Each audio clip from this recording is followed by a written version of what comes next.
Today's story has a similar plot. You can enjoy the show. I stood on the sand with my bare feet and looked out at the Pacific Ocean.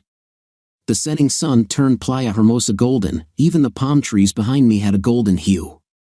I closed my eyes for a moment and thought about how I got here.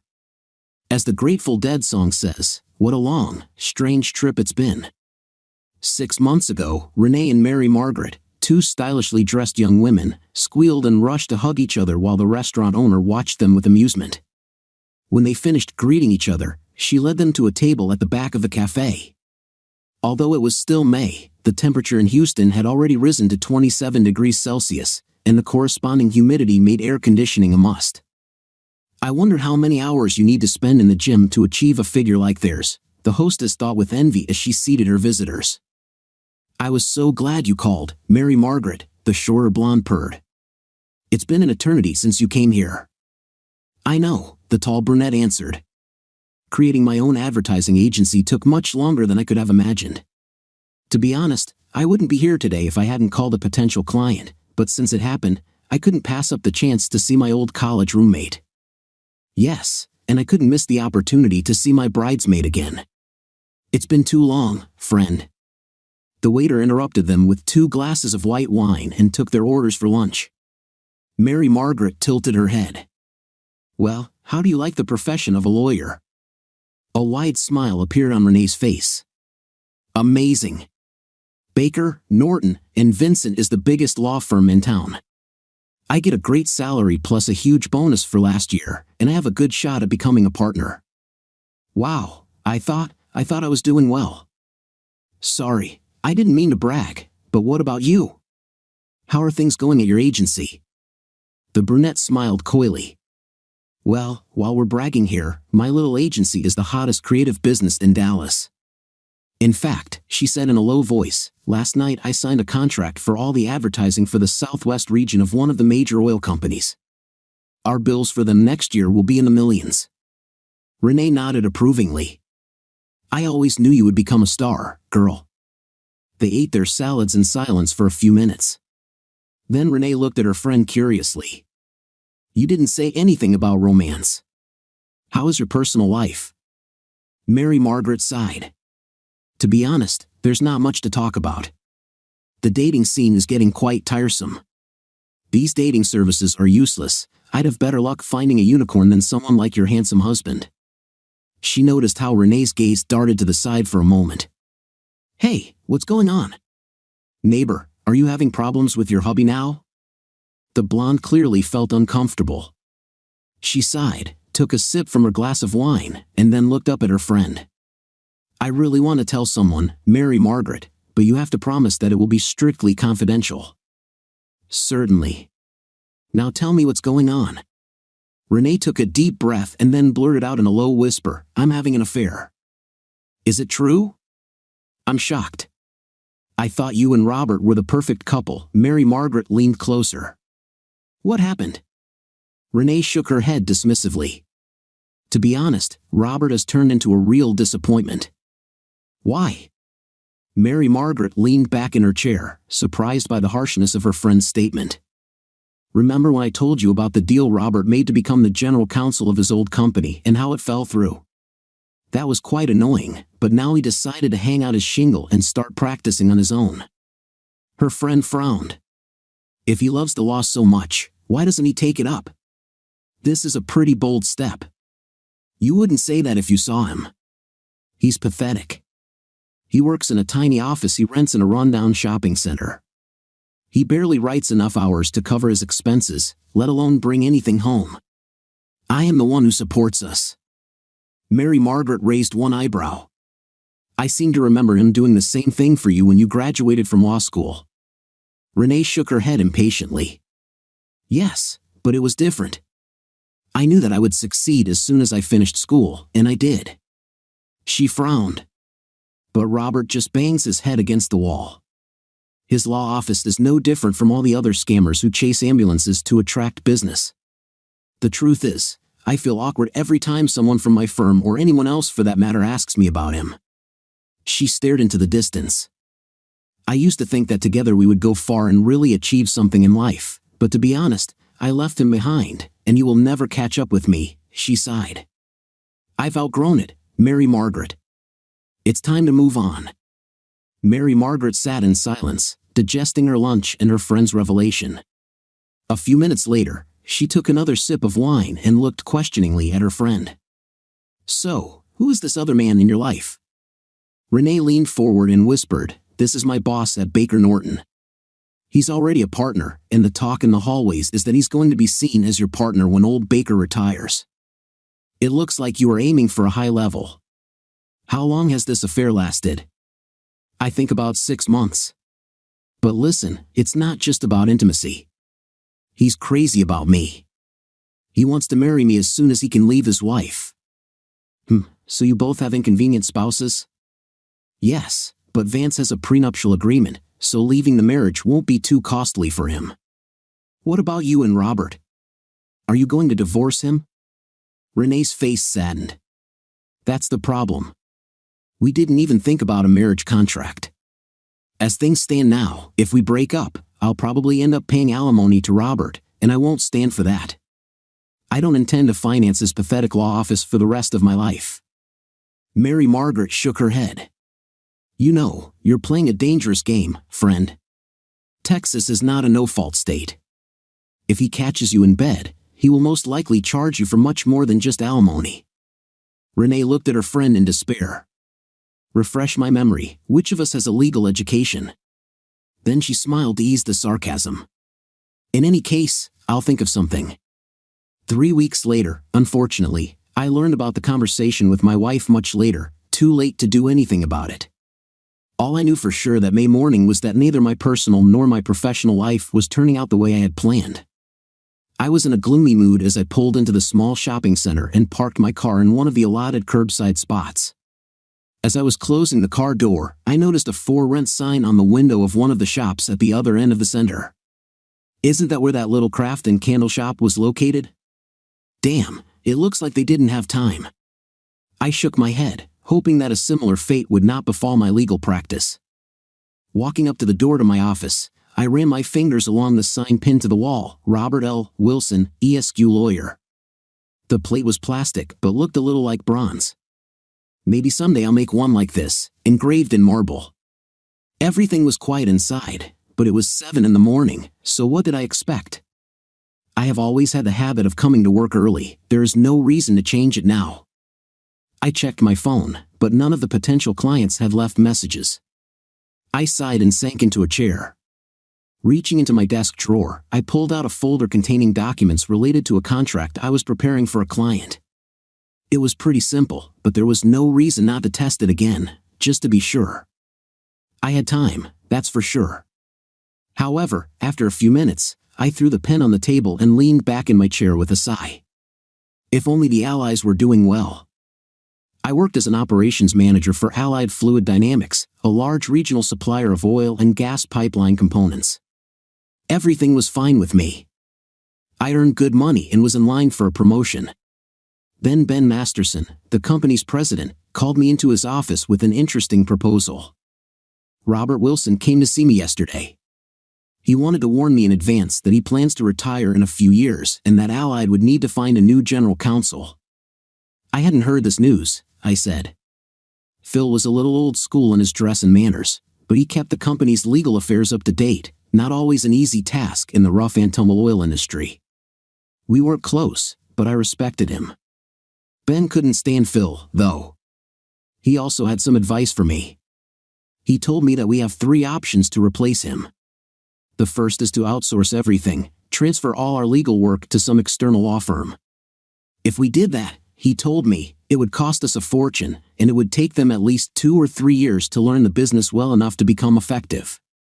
The second option he suggested was to hire some smart lawyer and teach him the business.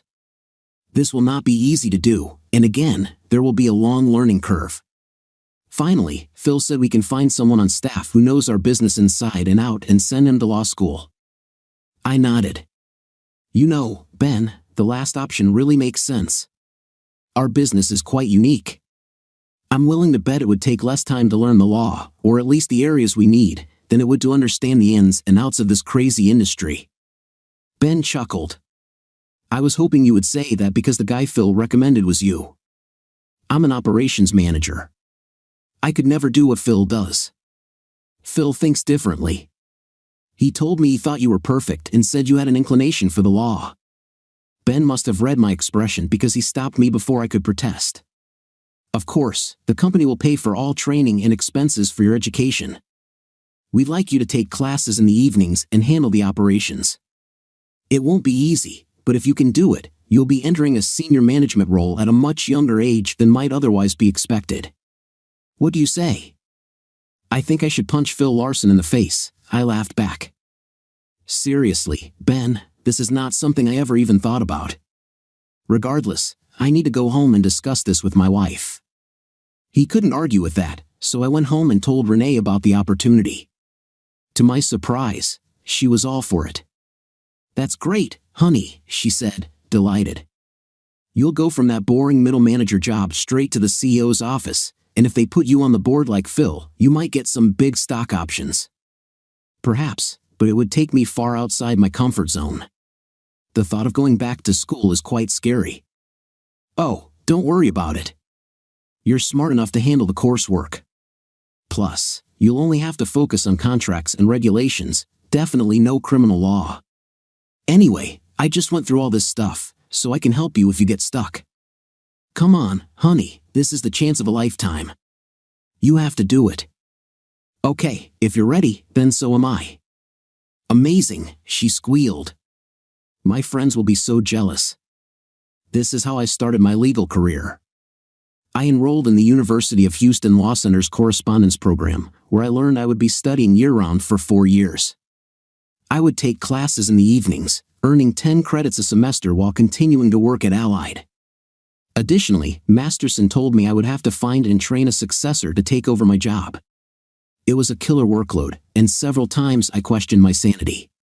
Too often, I made do with little sleep and a lot of coffee. To make matters worse, I had almost no time to spend with Renee. As it turned out, this was bound to happen anyway. After graduating from law school, Renee was hired by Baker Norton and Vinson, the largest law firm in Houston.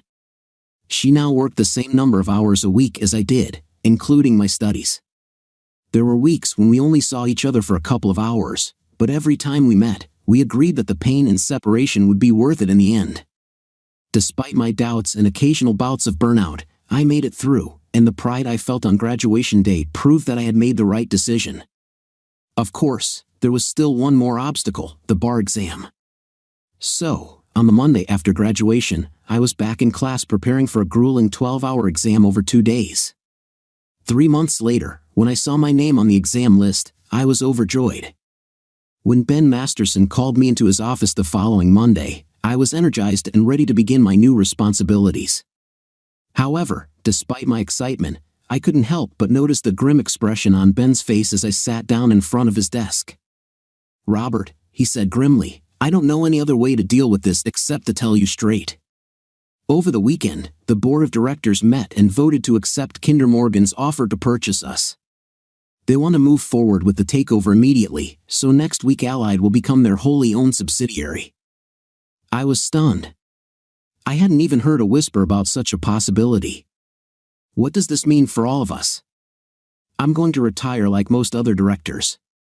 By next week, Kinder Morgan will have a new management team taking over day-to-day operations. I grabbed the edge of his desk to steady myself. How will this affect my role? He couldn't look me in the eye. "I'm very sorry, Robert. Kinder Morgan's subsidiaries do not have their own legal counsel, so I'm fired?" He winced. "No, of course not.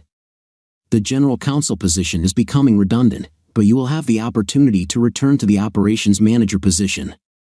Of course, you'll have to let young Steering go."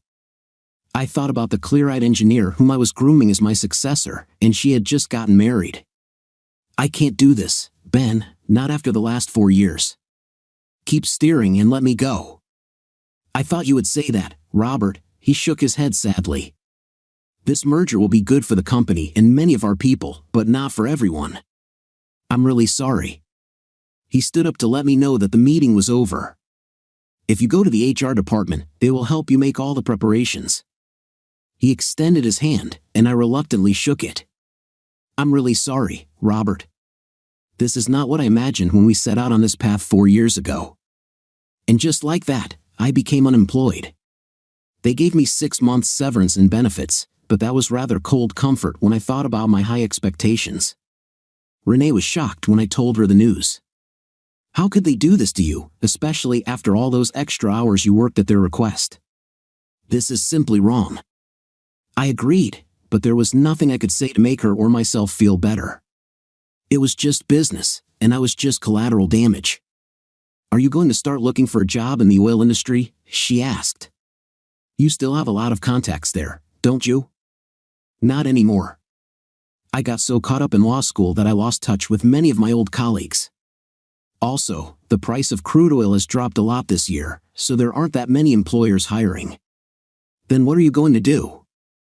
"I didn't spend the last 4 years of my life going to law school just to throw it away. I'm going to start looking for legal work." "Don't be stupid, dear. Baker Norton won't hire you. They only hire newbies. It's the same in other large companies. If you don't have specialized legal knowledge or big clients that you can bring with you, your chances of getting a job there are pretty slim." "Then, if I have to, I'll open my own firm," I said stubbornly. She left the conversation, probably hoping that I would reconsider when I had a chance to think it over. But 2 weeks later, when she learned that I had used my severance pay to sign a lease for office space in a shopping center, she became openly negative. "This place is a disgrace, Robert. Working at this address, you will never develop a respectable clientele. Just look at me." I swore. Looking back, I think that's where our marriage really started to go downhill. Renee tried to hide her displeasure at my whimsical plan, but she openly resented the fact that she was responsible for a large share of our living expenses. I didn't like it either, but I couldn't convince her that the situation was temporary. Moreover, she was clearly embarrassed when friends and colleagues asked about my endeavor. She spoke about it only in general terms and quickly tried to change the subject. It practically took a subpoena to get her to tell me the address of my new office. Our friends sympathized, but it was easy to hear reservations in their voices. As a result, I retreated even further to avoid the inevitable questions. "How's practice going?" Renee's star, on the contrary, continued to rise. She built more and more clientele by the hour, attracting large clients in the process. Whenever we met people from Baker Norton, all they would talk about was how well Renee was doing and how promising her prospects were for partnership. This meant we were under no monetary pressure despite the loss of my income. On the other hand, her success, coupled with her resentment towards me, led to her spending more and more time at the office. This was the state of affairs at the end of May when Hurricane Maddie hit. I was looking through one of my few active cases when I heard the front door open. I hurried out of the office and saw a young, well-dressed African-American woman. She looked to be about 20 years old, and the jacket and skirt she wore highlighted her slender, athletic figure. I remember wondering if she was an athlete in college, but the most remarkable thing about her was her hair. She wore it long and natural, hanging below her shoulders and framing her beautiful, caramel-colored face in an ebony flow. Please let her be a paying customer, I thought, introducing myself and leading her into my Spartan office. When we sat down, I put on my most professional expression. "So, how can I help you today, miss?" She quickly reached across the table to shake my hand, her face breaking into a smile that seemed to brighten the room. "I'm Madison Armstrong, but everyone calls me Maddie. I'm not looking for your help, I'm here to help you." Before I could respond, she took the folder of documents she had brought with her and placed it on the table. "I just finished my first year at the University of Houston Law Center with top marks, as you will see. Now, I'm ready to spend the summer as your legal intern." This was not what I expected. To give myself some time before letting her down, I opened her folder and looked through it. She had done well, honor society in undergrad, high LSAT scores, top 10% of her law class her freshman year. Then I realized something was wrong. "Isn't it a bit late for you to start looking for an internship? And with scores like these, shouldn't you be interviewing at one of the big law firms downtown?" Her radiant smile faded for a moment. "You are, of course, right. To be honest, I had an internship lined up at Baker Norton in Vincent, But just last week they emailed me and said there was a mix-up and they didn't have a spot for me. I bet one of the partners met her and changed his mind. I shook my head sympathetically. I know a little about this company. I guess you could say they're a little monochrome. Her wide smile returned. Well, their loss is your gain. Besides, I'd rather get real-world work experience than spend the summer delivering lattes and filling out paperwork. I want to work with real people with everyday problems, the kind you probably face all the time. I couldn't help but admire her courage, but I knew I had no choice. I'm sorry, Miss Armstrong, but I can't hire you. Anger flashed in her eyes, and I hastened to continue. No, it's not what you think. Look, I would really like to have someone with your knowledge and attitude to help me here, but look around you. It's obvious that I'm barely keeping my head above water.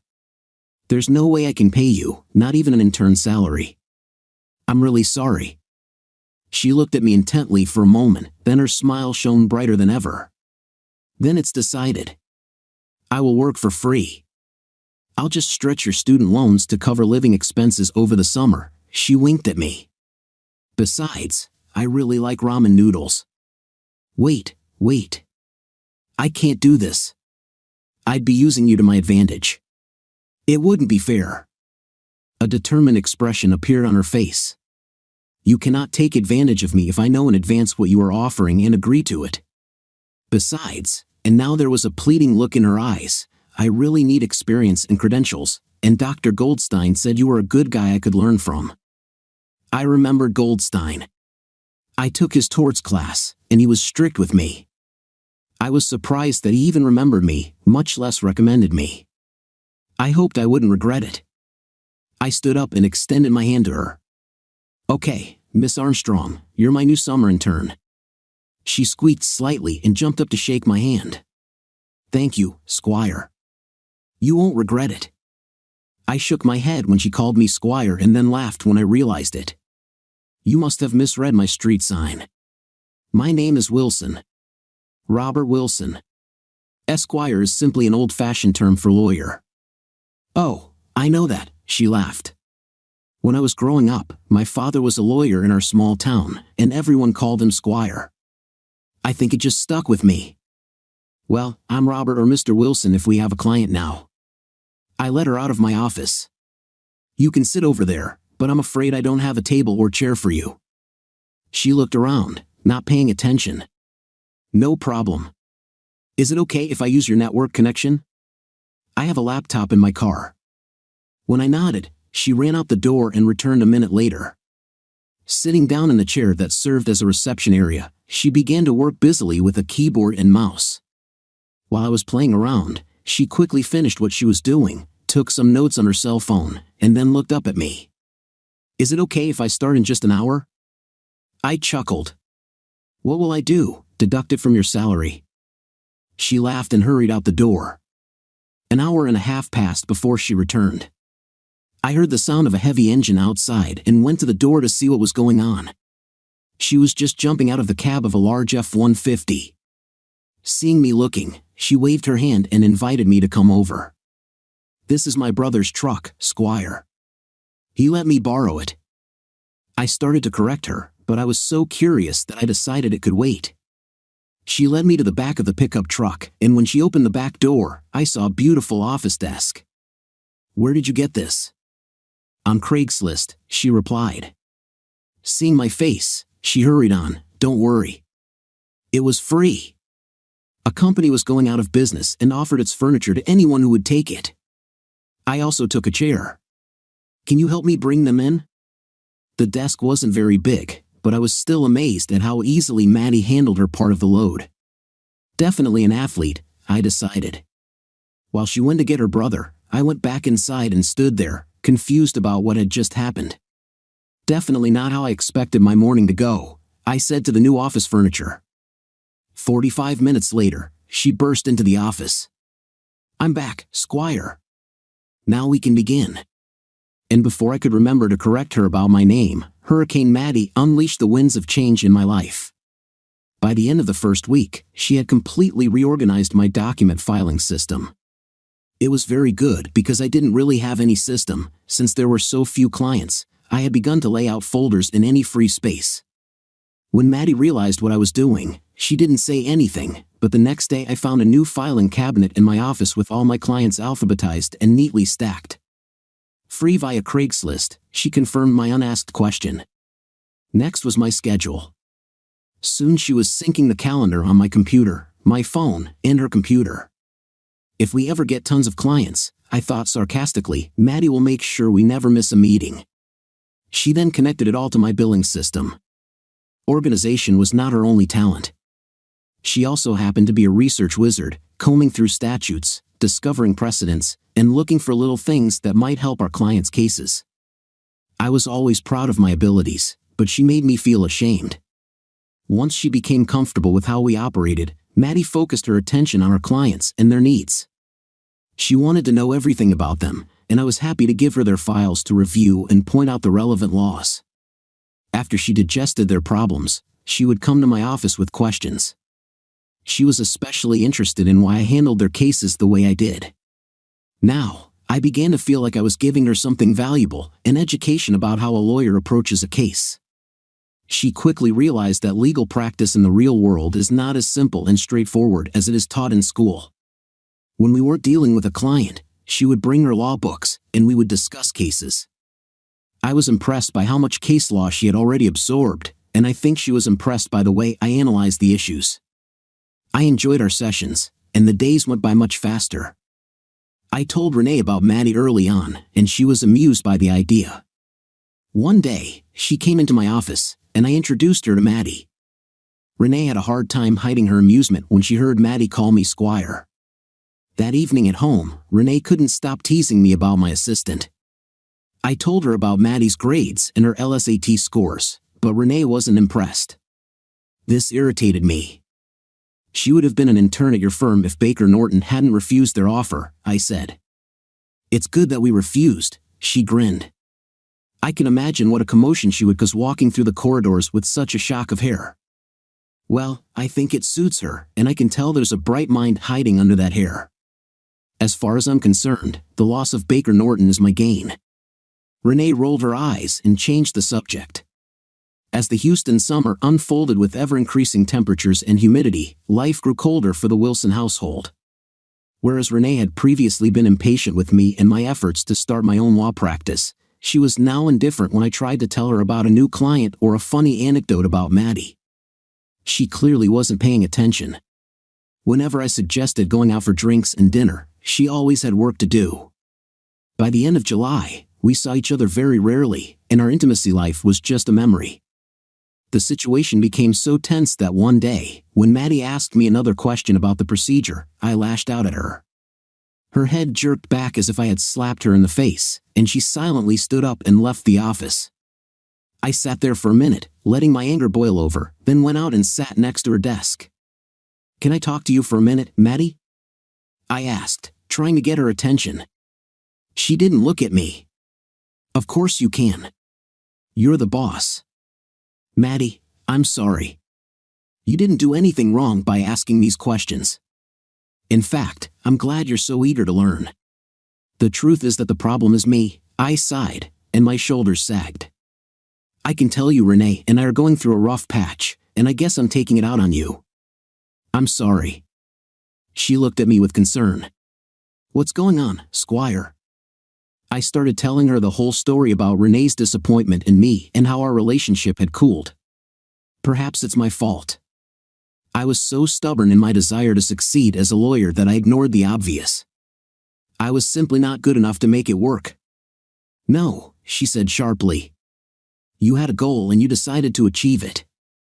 I don't know how this will turn out, but I do know that you are a damn good lawyer.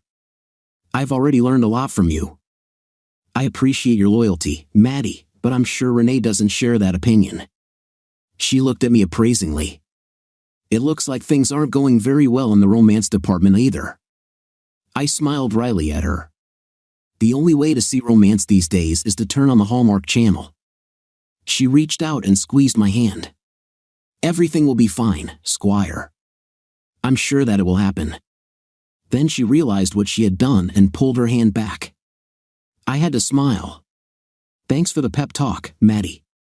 Now I'd better get back to work. So we parted. I tried not to bring my home life into the office anymore, and Maddie tried not to bring up anything personal. We both knew what the other was doing. This continued until the beginning of August.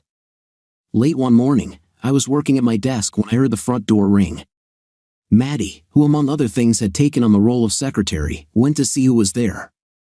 A minute later, she stood at the door of my office with a strange expression on her face. "Squire, you have a visitor," she said. "It's a personal matter." As I stood up to greet the visitor, Renee's former college roommate walked through the door. "Mary Margaret. I haven't seen you for 100 years. How are you? Are you still in Dallas?" "Still working in Dallas, but I came here for the day.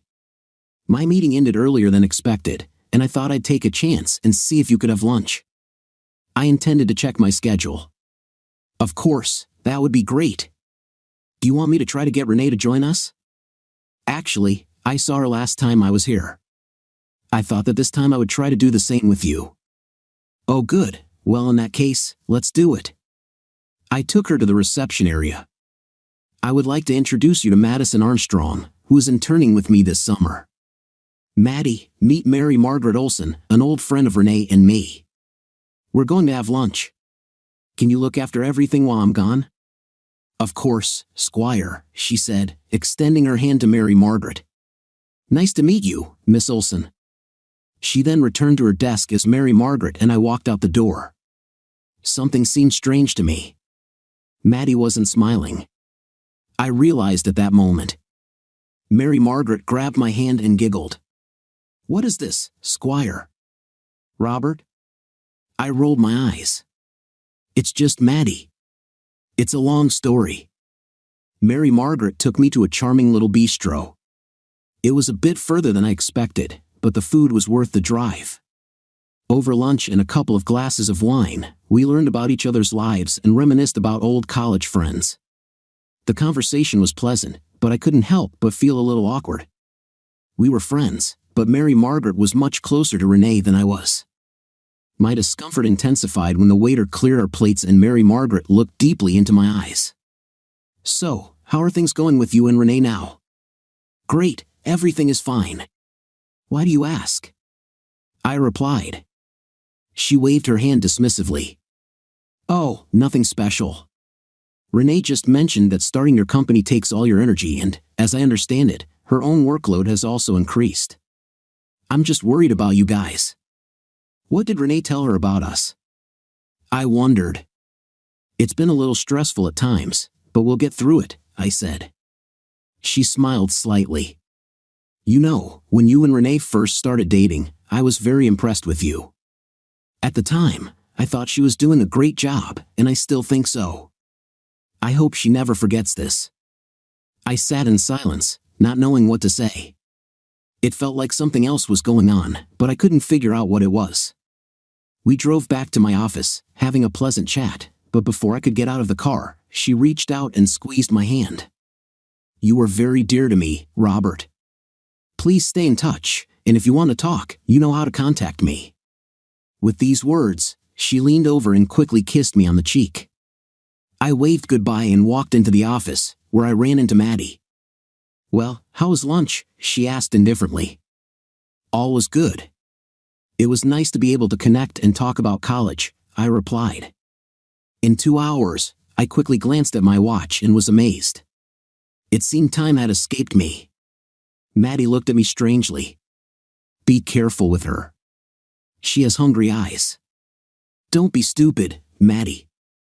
She's Renee's best friend. She's not interested in me." "I'm just saying, Squire," she said, and then returned to her desk as I did the same. But it took me some time to focus on work. What a strange conversation. Was she really hitting on me? And if so, why now? How strange. In the end, I decided to tell Renee about our dinner so she wouldn't think I was hiding something from her. But that evening, she was late for a meeting at work, and by the time she got home, I had given up and gone to bed. In my irritation, I forgot to tell her about my dinner guest. If I had been irritated before, by the following week, I had become downright pessimistic about the prospects of my marriage. I was hoping that we could do something together, but Renee was busy on both Saturday and Sunday. On Monday, she called me in the morning with even more discouraging news. We have just begun negotiations on a major acquisition for one client. I can't tell you who's involved, but I guarantee you'll read about it in the Wall Street Journal when it's done. In any case, the negotiations are taking place at the Alexandra Hotel, and since we will probably be working around the clock to meet the deadline, the company has reserved a block of rooms for us. As a result, I most likely won't be able to be home much this week.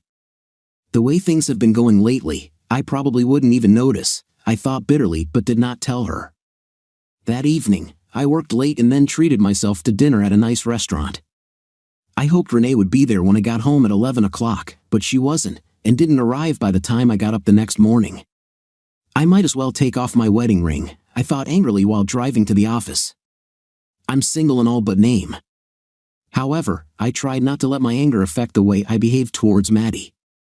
Late that evening, I heard the front door ring, and a minute later, Maddie appeared on the threshold of my office. "You have a new client, Squire," she announced, eyes wide. When I stood up to greet my visitor, I understood everything. Maddie brought in one of the most attractive women I'd ever seen in real life. She had the cheekbones of a model, highlighted by long blonde hair that was tucked behind one ear and flowing down the other side of her face. She could be a supermodel, I thought, and judging by the expression on Maddie's face, she was shocked too. As I stood there, clicking my tongue, the woman confidently stepped forward and shook my hand. "Mr. Wilson, I'm Amber Thompson. I apologize for barging in on you, but I have very little time. In a nutshell, I intend to divorce my husband and want to hire you as my lawyer." With that, she reached into the patent leather purse she carried with her and pulled out a receipt. "Here's $2,000 as an advance. If this is not enough, just let me know, and I will be happy to adjust the amount." No. "That's quite satisfactory, Mrs. Thompson. Why don't you sit down so we can discuss the details of your situation?" I managed to say, gesturing towards the chair. She smiled and shook her head. "I have to apologize again, but I don't have time for that today. All I wanted today was to make sure that you don't refuse your services. If your schedule allows, I would like to meet with you at this time tomorrow to discuss my case." I pretended to check my calendar but knew that whenever this goddess wanted to meet, I would do my best to accommodate her. "Tomorrow afternoon will be fine," I assured her. "This is wonderful," she sighed. "I look forward to working with you." After Amber left, Maddie came in and stared at me. "So, I guess she had to rush back to Victoria's Secret to finish the photo shoot, huh?" I didn't mean to say anything that would offend Maddie. "I don't know about that, but she was definitely head and shoulders above most of our clients," I replied. Maddie laughed a little and walked back to her desk, but not before stopping to give me a long look. I didn't want to admit it to Maddie, but I was really hooked on Amber. I'd met attractive women before, but none of them compared to Amber. That evening, I returned home, had leftovers for dinner, and then settled down in front of the TV. I was browsing through the channels when I came across one of my favorite movies. The next morning, I got up and showered, then spent extra time getting ready, choosing the best suit and tie. I suddenly realized I was humming as I drove to work and shook my head in disgust. "You're acting like a teenager on a date. You're a married man, and Amber is a client. Get a grip, Wilson." But the memory of Amber standing in the doorway did not go away, and my subconscious continued to whisper that my wife was sitting comfortably aside from my troubles. My conscience warned me. The day was busy enough to keep my attention, but as our meeting time approached, I found myself checking the clock on my phone frequently. When 3:30 finally struck and Amber didn't show up, I was filled with disappointment. 15 minutes later, I stood up to look outside, but Amber was still not there. When I returned, Maddie grinned at me but didn't say anything. At that moment, my phone rang, and when I answered, I heard Amber's melodious voice. "Robert, it looks like all I'm doing is apologizing to you. I'm late at work. Any chance you could meet me somewhere nearby?" "Of course I can. Where would you like to meet? Do you happen to like jazz? There's this place I love called Downbeat, where we can drink and talk." I was pleasantly surprised. I love jazz, and Downbeat is my favorite place in Houston. I'll be there in an hour. Great, then I'll see you there. I was cleaning out my desk when Maddie walked in. So you have a date, Squire? I frowned at her. I have a meeting with a client, not a date. Did you eavesdrop on our conversation? She folded her hands. It's pretty hard not to listen when you're talking so loudly. Listen, she was just stuck at work and couldn't get out.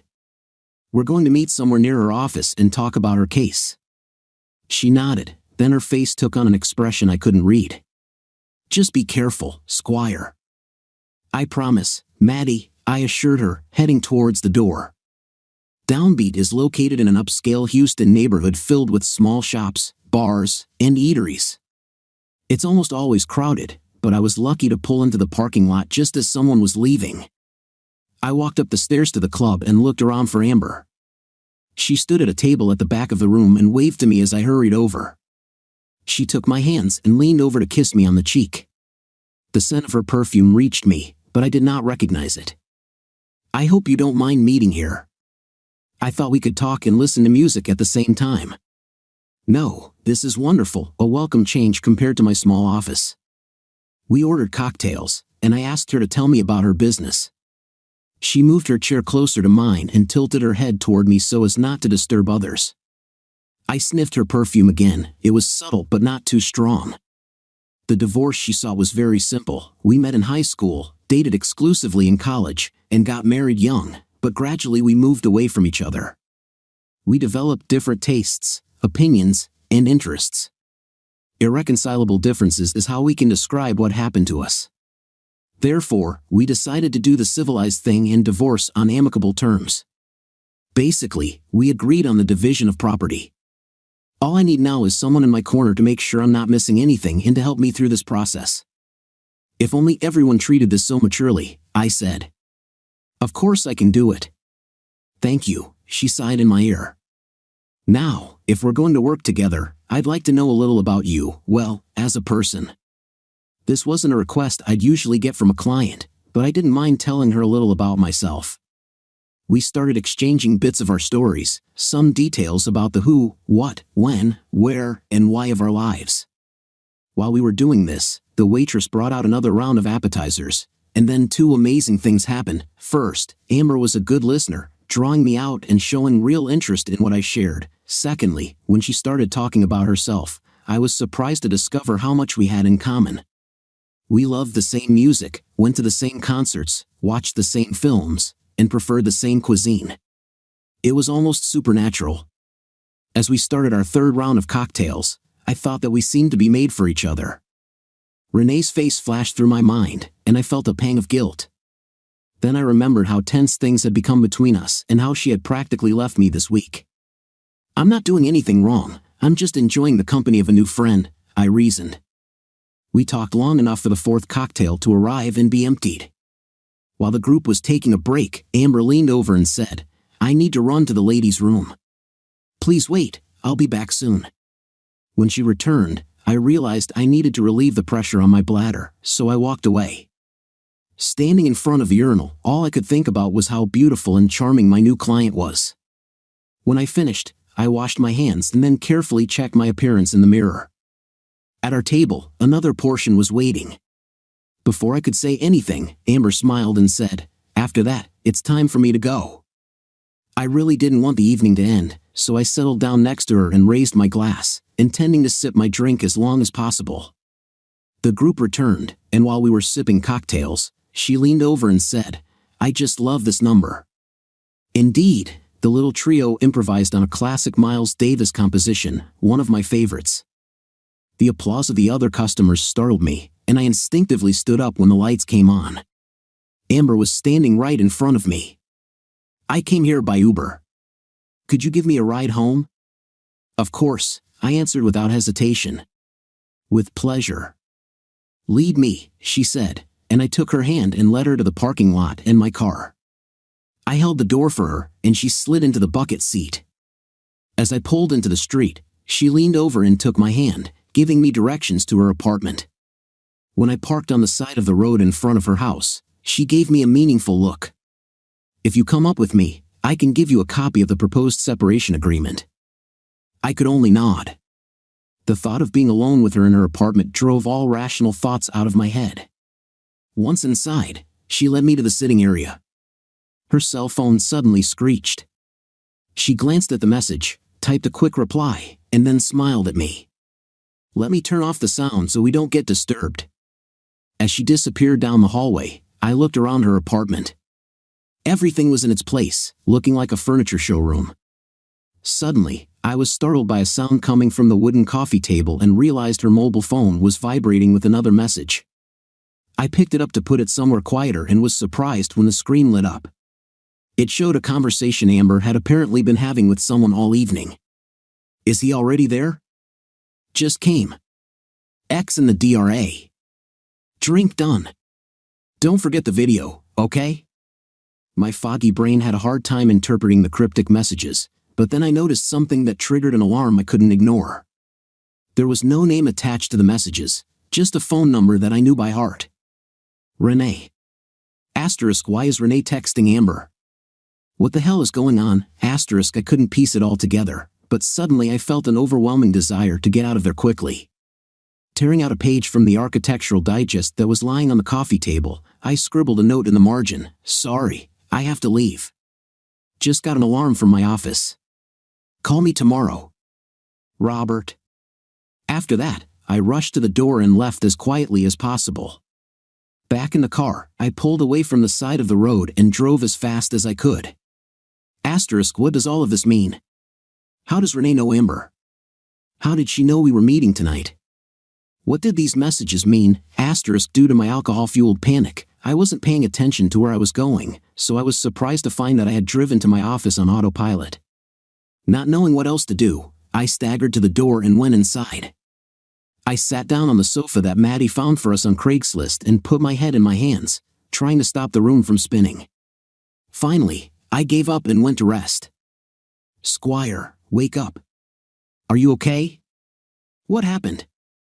I painfully opened my eyes to see Maddie's worried face looming over me. "Oh God," I groaned, sitting up awkwardly. "What time is it?" "A little after 7. Then I looked up at her. "Do you happen to have any aspirin?" She hurried to her purse and returned with 2 pills and a mug of coffee. I put the aspirin in my mouth and took a long sip of coffee. "Oh, how hot!" I exclaimed. "Okay," she said, placing her hands on her hips. "Maybe this will help you sober up."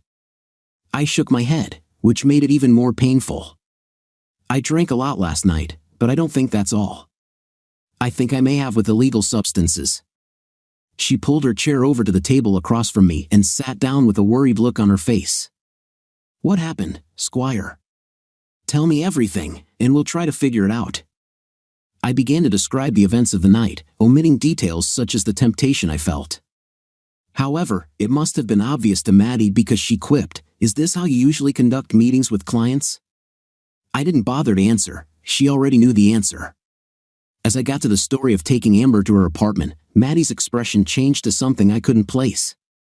"So you slept with her?" she demanded. "No," I said, "that's when things got really strange. I thought we had already crossed all boundaries." I ignored her when Amber returned to her bedroom, and her cell phone began to vibrate with a message. I looked at it, and it blew my mind. The message was from Renee.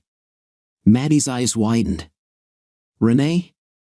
How is your wife, Renee?" "Exactly." I found out Renee's phone number. This scared me. How does Renee know Amber, and why is she texting her at this hour? What exactly did the message say? There was a whole series of messages, and I can't remember them all, but she was asking Amber about the video.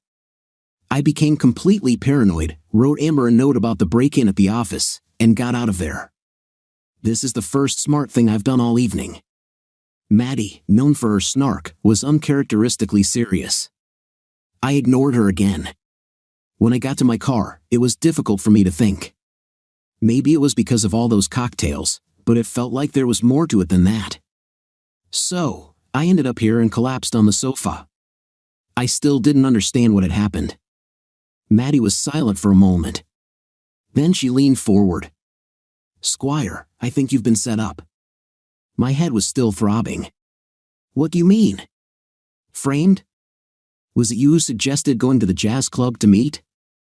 "No, it was Amber's idea." "And it was you who treated her to cocktails?" "Well, no, but I didn't mind." "Nope." "And you offered to take her home?" "Well, she asked, but I was glad to do it. In addition, she said she had a copy of her husband's proposed agreement in her apartment, right? So basically what you're saying is that she decided where you'd go, how long you'd stay, how much you'd drink, when you'd leave, and ultimately whether you'd return to her apartment." "Oh God," I moaned, holding my forehead. "And those messages that you saw?" Renee asked Amber where you were. "No, I don't think so." She just asked, "Is he already there?" "What was the last message you saw?" "Don't forget about the video." "So what do you think made Amber stay in the bedroom for so long?" "She said she wanted to freshen up her clothes, but I was hoping she would change into something more comfortable." Maddie rolled her eyes. "Listen, Squire, if a woman is that attractively to you, it doesn't take her long to strip down to her panties. I bet she made sure a hidden camera was ready to record what happened next." By this point, my head was already feeling better, but my mood was getting worse. Damn. I bet you're right. Suddenly, it dawned on me. And I bet I know why. Renee was going to use Amber's little shoot to blackmail me. Now it was Maddie's turn to be confused. "But why would Renee blackmail you, Squire? I thought she had all the money." "That's it," I said, and now the pieces were quickly coming together. "She wants to divorce me on the grounds of adultery in order to avoid sharing property with me." I shook my head in disgust. "I know things are bad between us, but I never thought she would try to do something as vile as this. But who is Amber, and how does she fit into all of this? Isn't it obvious? She's bait to lure me into a trap. She was probably hired by Renee." Then I paused. But if that's the case, then she definitely fooled me. She knew so much about me, and we had so much in common. At that moment, my phone rang, and I recognized the number. "This is Amber," I muttered to Maddie. "Call her here. If we can talk to her, maybe we can figure this all out." I was amused that Maddie wanted to play detective, but I also wanted to know what was going on. So I answered. "Hey, sorry I disappeared last night. I thought my office had been broken into, but it turned out that some drunk accidentally set off the alarm. Listen, I was going to call you. Could you somehow bring the property settlements here this morning? And then, if you're not busy after work, maybe we could meet and continue the wonderful evening we had?" Maddie made a face at me, but there was desire and even some relief in Amber's voice. She promised to come to my office before noon. "You're not thinking about going on a date with her again, are you?" Maddie demanded when I hung up. I chuckled.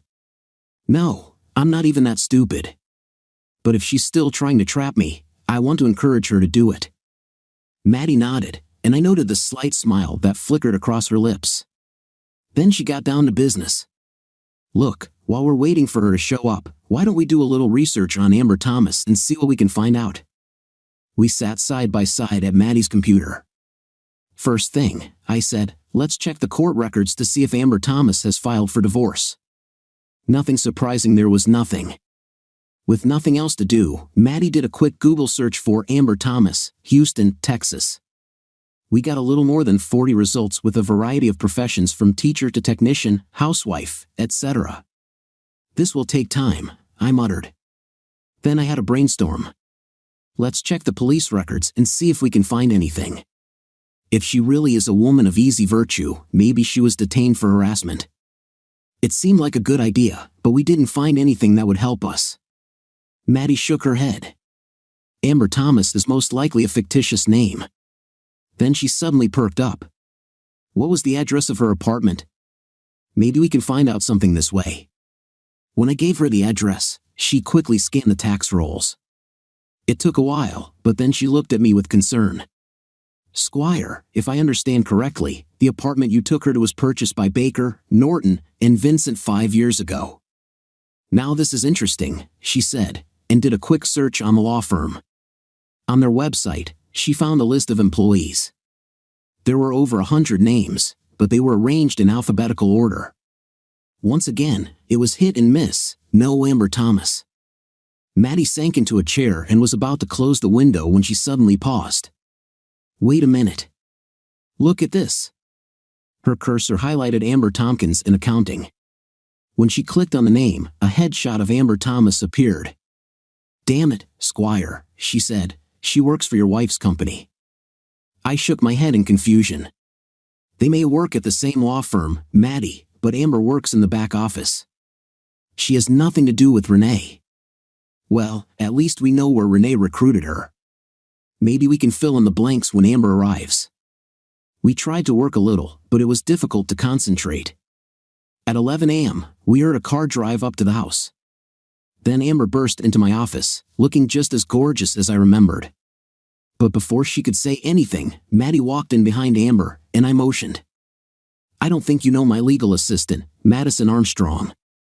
Amber was taken aback for a moment, but then with a wide smile, she extended her hand. Nice to meet you, Miss Armstrong. I'm Amber Thomas. It's nice to meet you too, Amber Tompkins, Maddie said without a corresponding smile. Amber turned pale and sighed slightly, then she caught herself. I think you misheard. I'm Amber Thomas. Maddie looked at her. I meant exactly what I said, Amber Tompkins. Amber nervously looked around for help, only to see me standing there with my hands folded and a stern expression on my face. We know who you are, Amber. Now, I think it's time to tell us what's going on. Amber looked from me to Maddie and back again with a stricken expression on her face.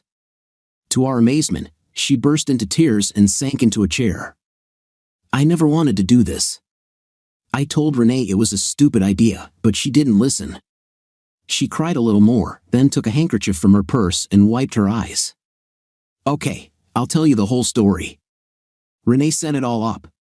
She groomed you at home so that you would be, very receptive to me. She instructed me on what to tell you, your likes and dislikes, anything to make you feel more comfortable with me. And just in case that wasn't enough, she gave me some stuff to put in your drink. When I went to the toilet, I said bitterly, right then, I made you take me back to the company's guest apartment. I looked at Maddie. That explains why it looked so sterile and lifeless. Amber nodded. There wasn't a single personal item in the room. Then when you returned to the bedroom, what were you doing? I was wearing a peignoir, she blushed. Renee told me what kind of underwear you like. I bet that wasn't all you did, Maddie interjected. Now Amber couldn't look at us. I turned on the camera that Renee gave me and made sure it was pointed at the bed. Maddie huffed angrily, but I had other questions. Why, Amber? Why did you and Renee try to set me up like that? Now she looked at me with pleading eyes. She didn't want to talk about it, but I think the answer is pretty obvious. She wants to get out of your marriage so she can date Vance Hoffmeister. Many people know they are having an affair, she added. Vance Hoffmeister is her boss. The firm will never tolerate them having a relationship. Senior management doesn't know. When they both get divorced, the company won't be able to say anything. All they will do is give her a new boss. I turned to Maddie. We were right. It was a preemptive strike, get indisputable evidence of my infidelity and then get a quick, painless divorce with little or no compensation for me. They say that Renee will soon become a partner, Amber added. If she gets it, she'll start making really big money. She probably doesn't want you to get any of that money. I stared at her. But why you, Amber? How did you get involved in this dirty scam? I can't understand what you'll win. She began to cry again, quietly but bitterly. It's my own stupid fault. When my marriage broke up a couple of years ago, I accumulated a lot of debt. I was gradually paying them off when suddenly my sister got sick and needed money for an operation. She had no property, and I had no loans. I had access to an escrow account that I opened for one of the firm's clients. I was desperate, so I withdrew $148,000 to help my sister. I know it was wrong, but what else could I do? Now she looked at me defiantly. Nobody noticed anything, and I began to gradually return the money. I had just finished paying everything off when Renee came to me. She knew everything I had done and demanded my help in exchange for silence. Her resolve evaporated. She needed help with you. I looked at Maddie. The anger on her face disappeared, replaced by compassion. I couldn't help but feel a little sorry for this woman too. So what do we do now, Squire? I don't know, Maddie. I wish there was some way for us to get back at Renee and her boss, but I have no idea how. Suddenly, Amber brightened. I think I know a way. We both stared at her in surprise. Do you know that they have been negotiating at Alexandra all this week?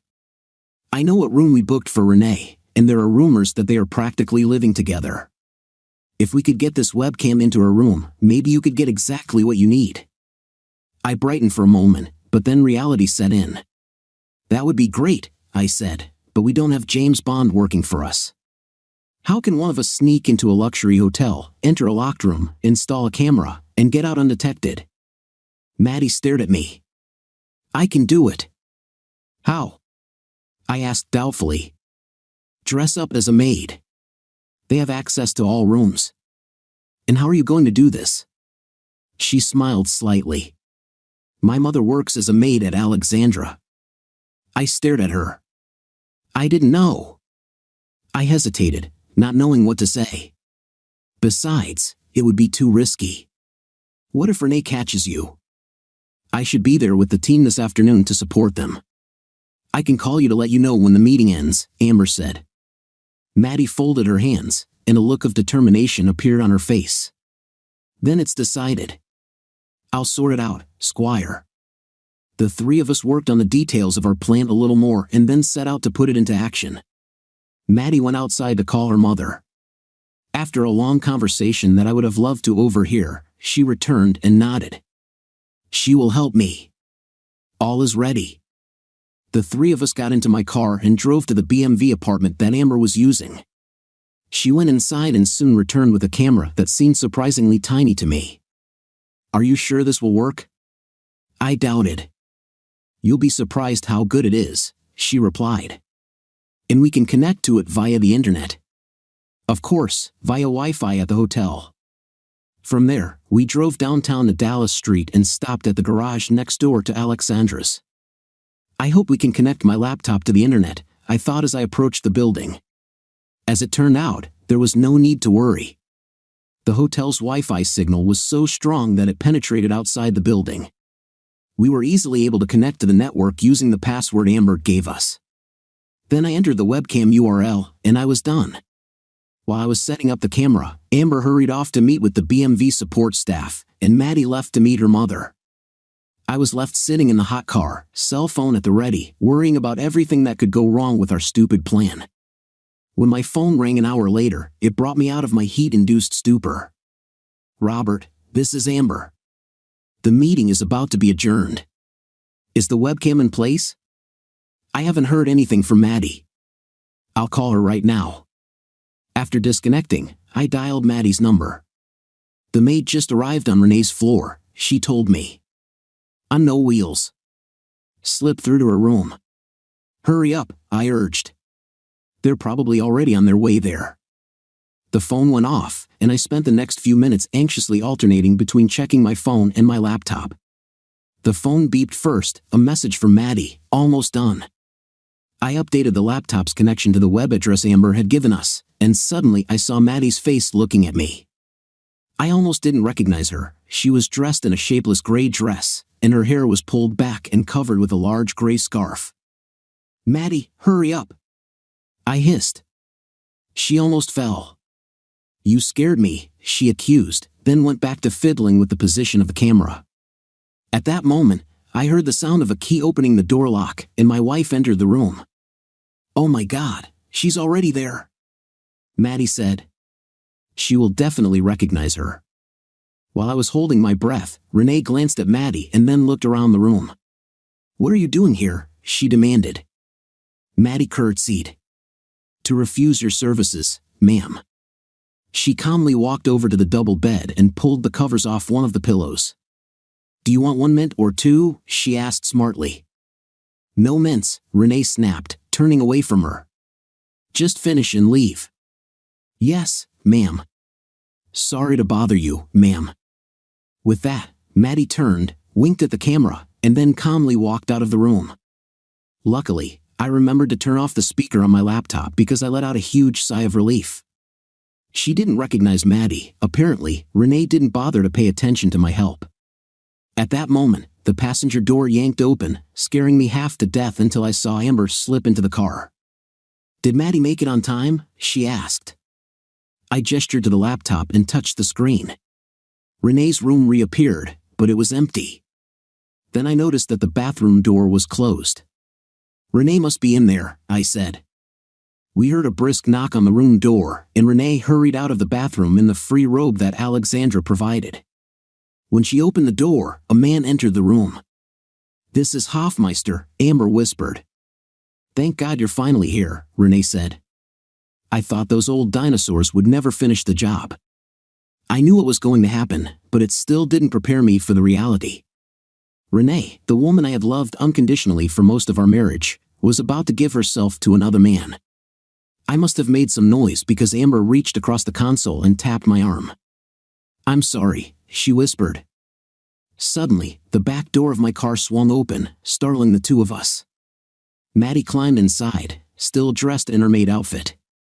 "I rushed here as fast as I could," she said breathlessly. "Did I miss anything?" I gestured towards the laptop, and she leaned back to get a good look at it. "About what?" she said and fell silent. I took a deep breath and turned to look at my companions. "Well, I'd say we have proof of infidelity," I said. When they nodded, I started saving the video file. But before I could do that, Vance's voice came through the speaker. "What about Tompkins? Will this idiot get the job done or what?" Maddie sighed, and I saw the anger on Amber's face. "I talked to Amber during break today," she reassured him. "She told me that she would meet Robert again tonight and promised that this time she would have her sights set on him." "I hope so. You don't think she's chicken out, do you?" "She has no choice. We caught her embezzling, and she knows it." He nodded. "And as soon as we get the video, you'll press him too." She grinned. "If he tries to resist, I will threaten to take him to the bar on a disciplinary charge for sleeping with a client." Vance glanced sideways at her. "I don't know if you can do this, baby. Didn't the Texas bar vote against sanctions on this matter?" "Who cares?" she grinned. "The last thing a solo practitioner needs is a reputation for sleeping with his clients. He will have to leave the city if this becomes known. In any case, the judges here are not very sympathetic to adulterers. So as soon as I file a lawsuit, I can get a quick decision, and in a couple of months, I will be free from it." Then her expression changed. "So what about you? How soon can you leave your prudish little wife?" "We already talked about this, Renee.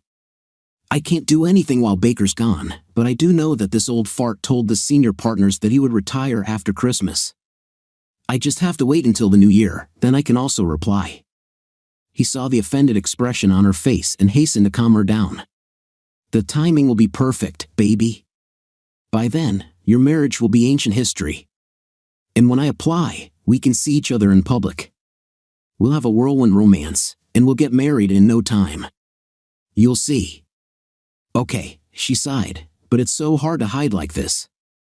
I reached out and turned off the web feed. "I think we have everything we need, and I feel like that's about all I can handle." My companions looked at me with sympathetic eyes, and for several moments, we sat in silence. Then Maddie reached out to squeeze my shoulder. "Again, Squire, I need to go. I have to return the key to the room and this uniform to my mother. She wants me to stay and have dinner with her tonight. She says I'm ignoring her." "Of course, Maddie. I understand. Look, I can't thank you enough for what you did today. You took a big risk, and I shouldn't have let you do it, but if you hadn't, we wouldn't have this video." "You know I'll do anything, Squire," she said, seeming a little out of breath. "Anyway, it's time for me to run." With that, she climbed out of the back seat and hurried to the elevator. In the parking lot, I turned to Amber. "The same goes for you. If you hadn't helped us, I would still be in the dark about Renee's plans." She smiled bitterly and patted my hand. After what I tried to do to you, it was the least I could do. Yes, but it was because you were blackmailed. Maybe so, but in any case, you gave me a chance to make things right. I'm very grateful for this. Then she sat up a little straighter. So, what happens next? I've already thought about this. I want to edit this video and make a copy. Once I do that, I'll have to figure out how to get Baker to watch it. Her smile was as attractive as the first time. I think I can help you with that too. There will be a banquet at the hotel this evening to mark the conclusion of the negotiations. Renee and Vance will be there, of course, and they think I'll, make a deal with you.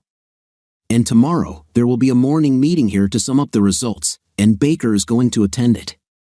She smiled slightly. He is always the last one to speak. Either way, you'll be able to catch him before he gets back to the office. This is perfect, I told her. I want to strike while the iron is hot. I'll have to work late, but it'll be worth it. She pouted sweetly and looked at me from under drooping eyelids. I'm very sorry, Robert. You are a really, really impressive guy. I was hoping to spend some time with you without cameras. I'm blushing. I can't tell you how tempting this is, Amber, but I have to refuse, at least for one more night. I really need to get everything ready for tomorrow. She pouted. My loss. Anyway, I'll call you tomorrow to let you know when to go back to the hotel. She then turned to get out of the car. Amber, I interrupted, I really thank you for everything you've done for me. I want you to know that I will take care of you, okay? She gave me another one of her megawatt smiles. I'd like to take care of you too, Robert. I can't believe you gave this up. I cursed myself as I watched her walk towards the elevator. After she left, I drove to a small restaurant I liked, grabbed some food, and then headed to my office for another night of eating at my desk while working. My first task was to edit the video we had just shot, nothing drastic, just enough to focus on the key moments, so to speak. It took some time, but when I was satisfied, I made a copy that I could give to Baker. After that, I took out my law books and did a little review on contracts. I'd been thinking a lot about what I want out of the fiasco of my marriage, and the last thing I needed was to ruin everything with a legal mistake. I worked on the contract for several hours. When everything was ready, I printed out several copies and put them in a legal-sized envelope. Then I stood up and walked over to our old, uncomfortable office couch to rest my feet and relax. Now that I had finished everything I needed to do that evening, I had some time to think about my situation. While I was editing the video, I couldn't help but think about Renee and our marriage. I loved her so much, and I felt like she loved me just as much. Why did all this change? Looking back, it is clear that I was a disappointment to her. She wanted a husband with a prestigious title who earned a lot of money. I guess I wanted that too, but when things didn't work out at Allied, I still wanted to practice law. I looked around my small, rundown office. Even if it wasn't glamorous or particularly lucrative, it was mine, and I did what I wanted. Why can't Renee be happy for me? But even if I disappointed her, even if she wanted to end our marriage, that did not justify her trying to cheat me. It hurt me that she found another lover. It hurt me to know that she had deceived me for so long. But it wasn't enough for her to divorce me and leave. She had to try to arrange everything so that I would lose everything. Her infidelity was bad enough, but her treachery was unforgivable. And because of her treachery, my life was about to change dramatically. Regardless of whether I succeed in my little revolution tomorrow or not, my life will never be able to return to the way it was before. I'll burn my bridges to practice law. Hell, I'll burn my bridges to practice in Houston. Thank you very much, Renee. I lay down on my back, closed my eyes, and tried not to think about what was happening to my life. I must have fallen asleep because the next moment, Maddie was shaking me awake. Squire! Squire! Is everything all right? Hi, Maddie. Yes, everything is fine. I just worked late on our plan and probably fell asleep sitting down. I looked at her curiously. What are you doing here? Anyway, today is Saturday. You shouldn't be at work. Her face dropped, and for a moment, I thought she was going to cry. I know, Squire. I just wanted to come and say goodbye to you in person. I jumped to my feet. Say goodbye? What are you talking about? I have to go back to school. Monday is the first day of classes. No, this cannot be. She shook her head sadly. I'm afraid so. But you can't go, Maddie. What will I do without you here? Tears began to stream down her cheeks. I thought I would be glad to go back to school, but the thing is, Squire, it was the best summer of my life. I mean, I learned so much from you and was involved in so much excitement. A slight smile appeared on her lips. My classmates will be so jealous when they find out about my summer internship. Stunned by the thought of her leaving, I stood up. In hindsight, I knew that she would, of course, return to school, but so much happened, and we became such a good team that I completely forgot about it. Maddie, I don't know what to say. If it helps, I'll write you the best recommendation an intern has ever received. I'll do anything for you. I just wish you wouldn't leave. She rushed towards me and hugged me tightly. I will never forget you, Squire. She kissed me on the cheek, then turned and rushed to the door. Before I could say a word, I heard her cry, and honestly, I wanted to cry too. At that moment, my mobile phone rang. Looking at the display, I saw that it was Amber. I hope you're ready, she said quietly, as if strangers were nearby. The meeting will be adjourned in the next half hour, so you'd better get here as soon as possible. Thank you, Amber, I said grimly. I'll be there now. When I stepped out of the hotel elevator on the 21st floor, Amber rushed to greet me. She was out of breath. You just did it, she pointed to the double doors behind her. He should be out of there any minute. Thank you, Amber. Now you need to make sure that you are not visible. Good luck, she whispered and kissed me on the cheek before disappearing. Looking around, I saw that the doors to the conference room opened, and Roger Baker appeared, accompanied by several assistants to whom he gave orders. That's all I needed. I walked up and blocked his path. Hello, Mr. Baker. He raised his head in surprise, and his assistants moved uncertainly. Then his face lit up with recognition. Do I know you? You're Renee Wilson's husband, aren't you? I nodded. You have a good memory for faces. He smiled faintly. What can I do for you, young man? Actually, I just wanted to warn you that on Monday, I'm going to file a lawsuit against your company that will ruin its reputation for years to come. The young people crowded around let out a collective sigh, but Baker's face only twisted into a grin. Really, Mr. Wilson? On what basis can you sue us? Let's start with conspiracy to defraud, legal malpractice, misuse of client funds, embezzlement, extortion, blackmail, violation of the Texas Bar Association Code of Conduct. Should I continue? Amid the murmurs of his men, Baker shook his head dismissively. Talk is cheap, young man. If you want to make a fool of yourself, we'll see you in court. I'm losing him. Don't you even want to see evidence of my accusations? I handed over a flash drive with a copy of our video. Do you know what this is? His vanity took over. I'm not as computer illiterate as you think. I know what a flash drive is. Then, if any of your people here have a laptop, you can look at what I have and make your own judgment. He waved his hand, and an assistant quickly handed him a laptop. Then he extended his hand to me for the flash drive. Well, I said. I looked around at his surroundings. With all due respect to your colleagues, I think you'll want to look at this in private. He looked at me coldly, then made a decision. Find me a free room, he ordered, to no one in particular, and the group scattered like cockroaches caught in the light. After a minute or two, one of them opened the door and called his boss. The white-haired lawyer imperiously headed in that direction, and I hurried after him. If this is some kind of joke, sir, you will regret it, he warned. But I had already inserted the flash drive and clicked on the icon. As the image filled the screen and began to play, his threat was cut off mid-sentence. I let the video play, then reached up and paused it. I think you recognize my wife, Renee Wilson, although I hope you haven't seen her like this before. He didn't say anything but didn't take his eyes off the screen.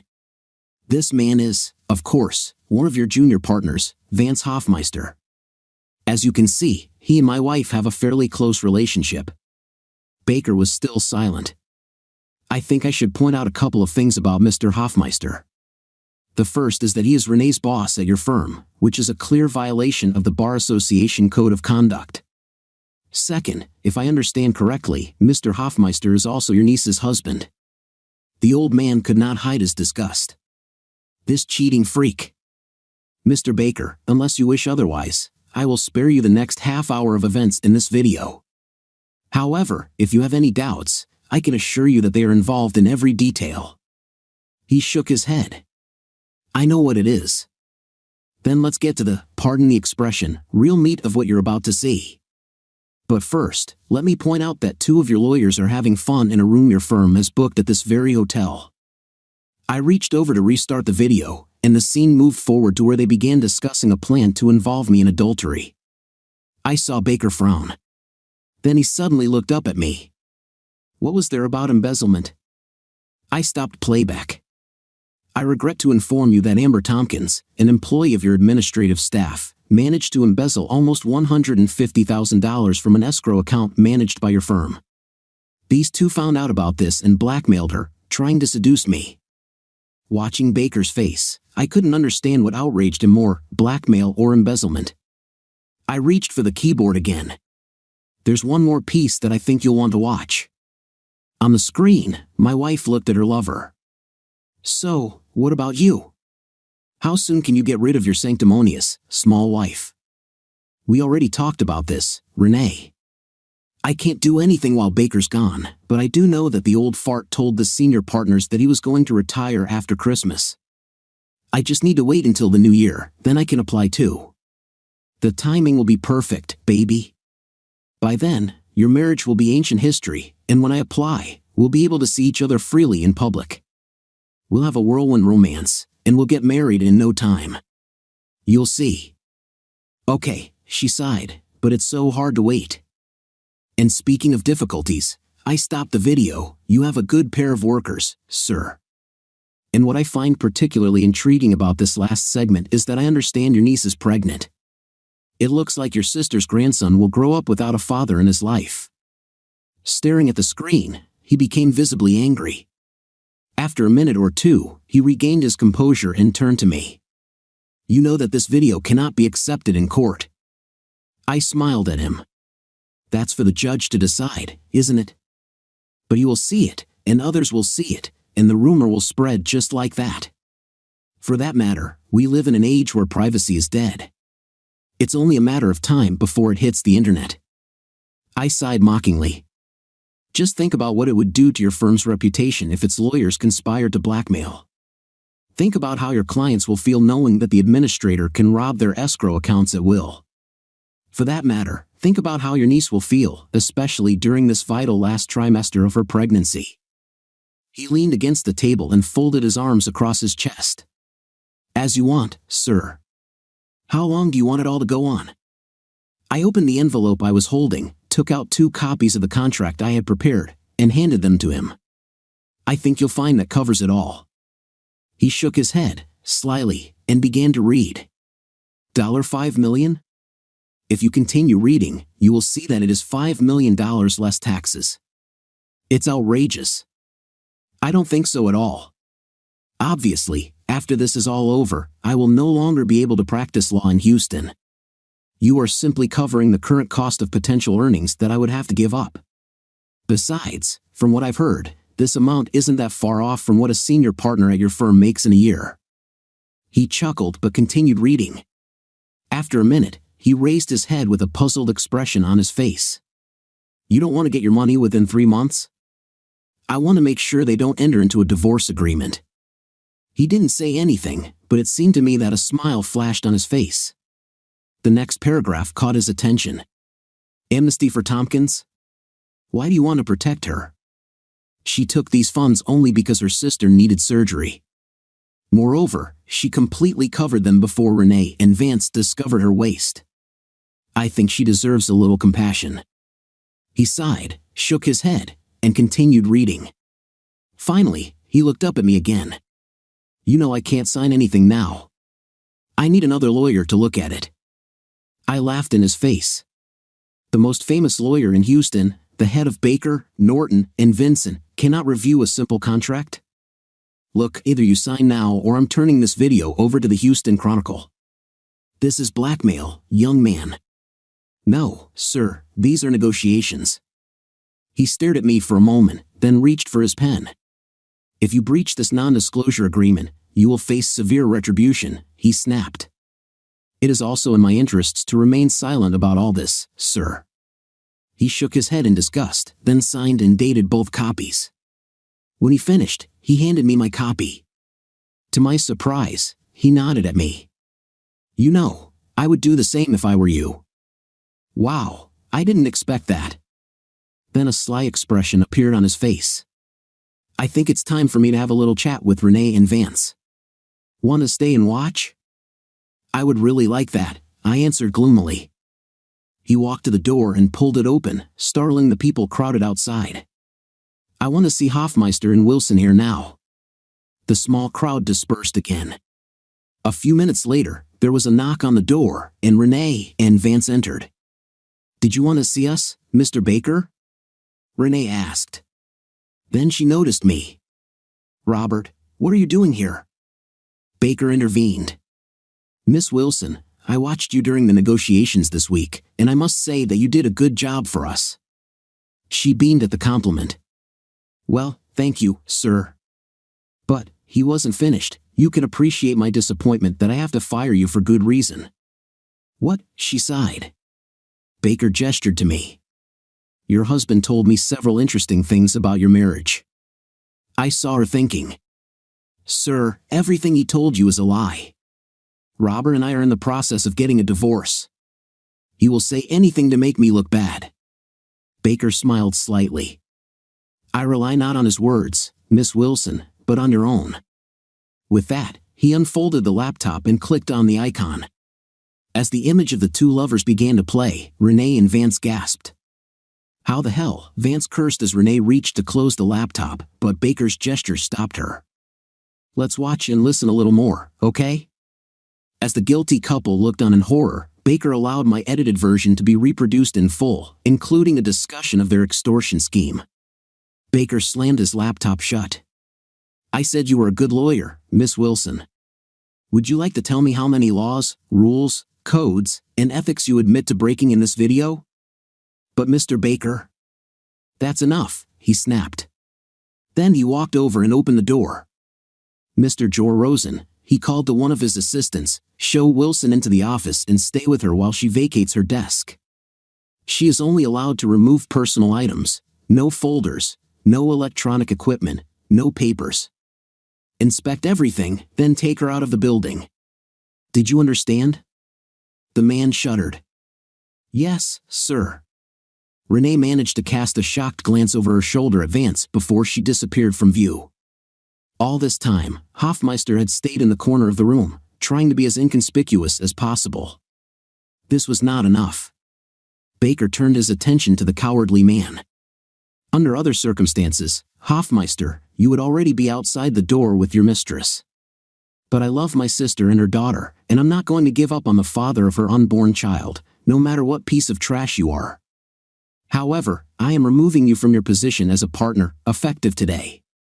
Instead, I am appointing you as my personal assistant at large. I'm going to send you somewhere where you're less likely to be seduced by the next lady who comes into your sight. Now get out of my sight and go home to your wife. Treat her like a queen. Got it? Yes, sir, he squeaked and ran out of the room. Baker sank into his chair and turned to me. Well, Mr. Wilson, are you satisfied? Yes, sir, satisfied, I told him. Fine, then get out of here. I need to call my partners and not retire. Obviously, the dogs have taken over this place, and I need to clean up the mess. He tilted his head and looked at me appraisingly. You know, maybe I hired the wrong Wilson. Then his face hardened, and he stared at me angrily. That being said, I would prefer never to see your face again. I chuckled and headed towards the door, mutually confident. I walked away, clutching my copy of the contract tightly in my hand. On the Monday after the big fight at Alexandra's, I filed for divorce on grounds of adultery. Baker surprised me by arranging for a quick hearing before a sympathetic judge. I think he didn't want it to drag on and become public knowledge. Renee did not contest the divorce. She saw the video of me filming Vance and her. She didn't want it shown in court, of course. I was bound by a non-disclosure agreement, but she didn't know about my deal with Baker. I didn't enlighten her. Shortly after filing the application, she called me and asked if there was any way I could forgive her. Even if I could forget your betrayal, I will never be able to forgive it, I told her. She didn't try to argue further. Perhaps it helped that I offered her a direct property settlement. You take yours, I take mine, we divide everything that is jointly owned. I could have tried to punish her, but I didn't want her to fight me and find that I couldn't use the video against her. She chose to accept my deal and take the loss. Good riddance. We listed our house for sale and priced it so it would sell quickly. That's what happened. Although we didn't make any money on the sale, at least it was out of our hands. Another task completed, another connection between us broken. While I waited for the divorce to become final, I spent time winding down my law practice. I dealt with some clients in the remaining time, and others I transferred to another lawyer I knew who was trying to get out on his own. While all this was going on, I spent a lot of time thinking about my life and my future. There was no realistic chance that I would be able to practice law in Houston again. Having an enemy as powerful as Roger Baker made me anathema to every other firm in town. An attempt to revive my own legal practice also made no sense. Likewise, returning to the oil industry was not an option. As I told Renee, the business has evolved, my experience has become outdated, and my contacts have changed. The good news was that, thanks to the settlement with Baker, I didn't have to worry about work for the foreseeable future. So I decided to leave hot, humid Houston for a long vacation on the beach, cooled by the ocean breeze. After a little research, I chose the Pacific coast of Costa Rica. Why not lie on the beach and think about your future at your leisure? These plans were supposed to make me happy, but instead, I ended up depressed. Actually, come to think of it, I've been depressed ever since the big Baker showdown. Most people would like to be in my place. Why the hell don't I feel that way? Part of the problem, I knew, was the end of my marriage. I didn't miss Renee, she very effectively destroyed any feelings I ever had for her. But I always saw myself with a wife and family, and I couldn't help but mourn the loss of that way of life. And that wasn't all I lost. After working my heel off to finish law school and then open my own firm, it was painful to give up practicing law. Besides, I was leaving the city where I had spent the last 10 years of my life, and there was a good chance I would never return. With all these big changes in my life, I had good reason to feel overwhelmed. But I knew that it wasn't just that, something was still missing. I looked at the photos of Costa Rica again. It's so beautiful, with so many interesting things. I just wish I had someone to share this with. And then it dawned on me, it's not just about Costa Rica. I don't want to start my new life alone. I want to share it with someone special. The moment I realized this, I knew exactly who I needed and immediately fidgeted in place. What if she doesn't need me? Why would she drop everything and leave with me? What will I do if she refuses me? I sat and argued with myself, 1 minute trying to work up the courage to ask, and the next, answering myself. I've taken risks before in my life. I can do it again. Yes, for example, changing professions mid-career was a big risk, and it didn't pay off, did it? But it failed for reasons beyond my control. Maybe so, but the adventure still failed. What about starting your own law practice? This was another big risk, and it didn't pay off either. This is true. I knew the odds were stacked against me, but I was too stubborn to admit it. In this case, everything was on my conscience. But not all of my adventures were unsuccessful. When I came across Renee's little scheme to frame me for cheating, I decided to turn it around. It paid off handsomely. Yes, but I'm damn lucky. Who said luck can't be good sometimes? Confronting Baker took courage, but I went for it and hit the jackpot. So why not roll the dice again, especially for something so important? I made my decision and walked to my car. I waited outside the Houston hobby ticket area, standing on the tarmac left over from the old airport. As I looked around anxiously, a woman's voice called, "Robert, is that you?" I turned to see Mary Margaret Olin hurrying down the hall toward me as fast as her tight skirt would allow. "I'm so glad I ran into you," she sighed as she walked up to me and took my hand. She looked down at my bag. "Are you going to leave town?" I nodded. "Yes, I've already finished everything here, and I'm leaving for a long vacation." "I'm glad for you. Everyone needs a break occasionally." I wouldn't mind doing the same myself. I wasn't sure if she was hinting at something, so I didn't say anything. "I'm sorry to hear about you and Renee," she continued, her facial expression not showing any sadness. "It's for the best. Everything happens for a reason, I assure you." "I understand," I said, and she nodded. She looked away for a moment. "You know, she told me that she cheated on you. Is it true?" I thought for a moment. Was this before or after you and I had lunch together? Now she was confused. "Why didn't you warn me?" She shrugged helplessly. "I couldn't do it. She's my best friend." "I thought I was your friend too," I said, my tone questioning her.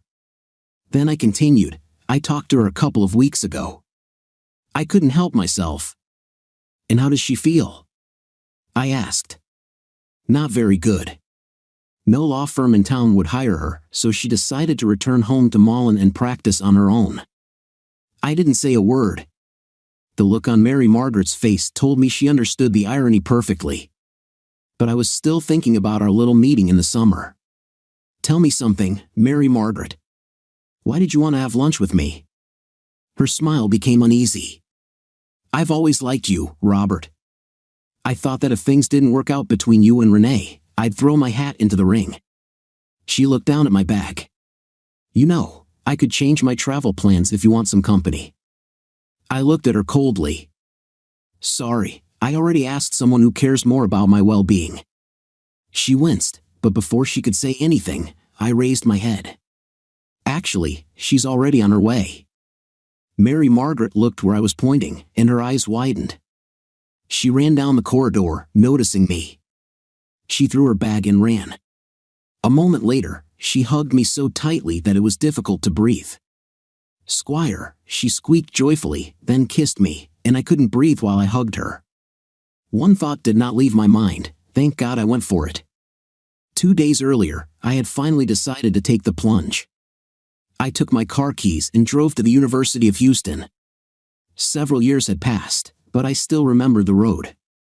Even as I drove northwest on I-45, I struggled with my insecurities.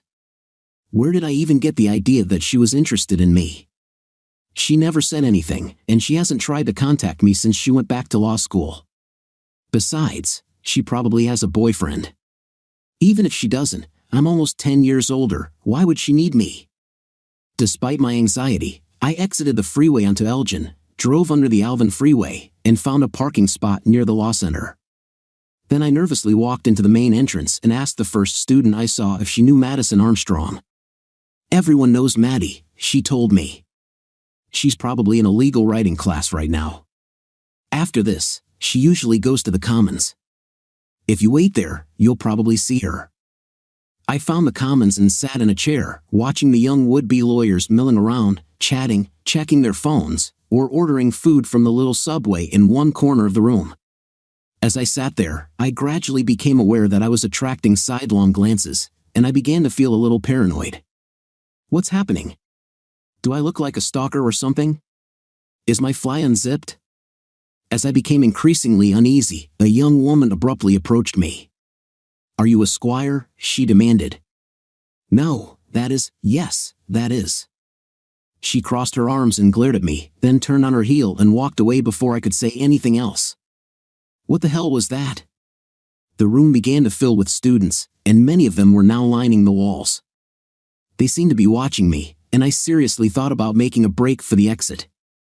Suddenly, there was a commotion in the crowd as people at the back of the room moved aside. Then Maddie came into the room and hesitantly approached me. She looked terrible, her hair was disheveled, there were bags under her eyes, and her clothes seemed to be hanging off her. When I stood up and took a step towards her, she pulled back as if in fear. I didn't want to talk in public, but it seemed I had no choice. However, before I could speak, she asked, "What are you doing here, Squire?" in such a low voice that I could barely hear her. "Maddie, Renee, and I are now divorced. We sold our house, and I'm planning to move out of town, but I wanted to see you before I left." There was a collective sigh from the students watching us, and then an angry buzz filled the room. Tears started running down Maddie's face. "I'm doing everything wrong," she said. "You don't understand, Maddie. I saw Baker and negotiated a settlement with him. I can't talk about it, but I closed my law office." She wrapped her arms around herself, protecting herself from what was about to happen. Why didn't I plan what I wanted to say? I scolded myself.